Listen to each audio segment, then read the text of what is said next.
Roma se desmorona. La gente cae muerta en las calles. La plaga antonina ha matado a miles, y ni siquiera ha llegado a su punto máximo.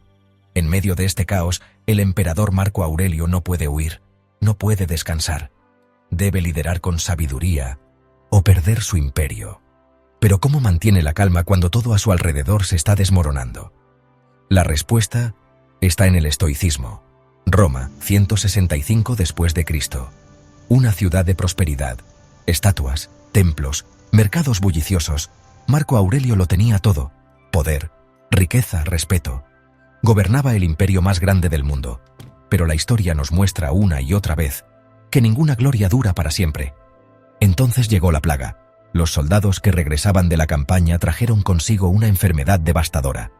En cuestión de semanas, Roma se convirtió en una ciudad de muerte.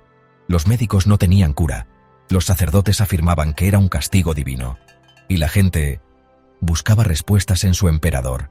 En la sala del trono, los senadores discuten. Debemos huir, César, protegernos antes de que la plaga nos alcance. Si la enfermedad no nos mata, la gente lo hará. Ya hay disturbios en las calles. La mayoría de los emperadores habrían huido.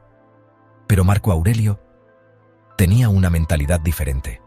Durante años, había mantenido un diario personal, lleno de pensamientos basados en el estoicismo. En él se recordaba a sí mismo una verdad fundamental. No puedes controlar los eventos externos, solo puedes controlar tu mente. Así que decidió hacer lo impensable: quedarse. En lugar de huir, Marco Aurelio usó su poder para organizar la ciudad.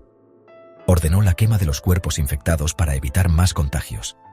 Distribuyó ayuda a los pobres. Y lo más importante, mantuvo la calma cuando todos los demás habían perdido la cabeza. Porque sabía que su ejemplo valía más que 1000 palabras. Roma comenzó a recuperarse. La plaga continuó, pero la ciudad se mantuvo firme. Marco Aurelio no pudo detener la plaga. No pudo salvar a todos. Pero su estoicismo evitó que el imperio colapsara. Escribió: la felicidad de tu vida depende de la calidad de tus pensamientos. Y en el peor momento, eligió pensamientos de serenidad y deber.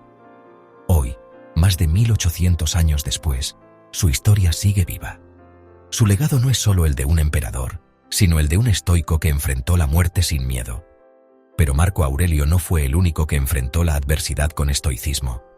¿Cómo un esclavo se convirtió en el maestro de emperadores? Descúbrelo en el próximo episodio. Epicteto, de esclavo a filósofo. Si quieres seguir explorando el estoicismo y aplicar sus principios a tu vida, suscríbete y dale a la campanita. Esta serie apenas comienza.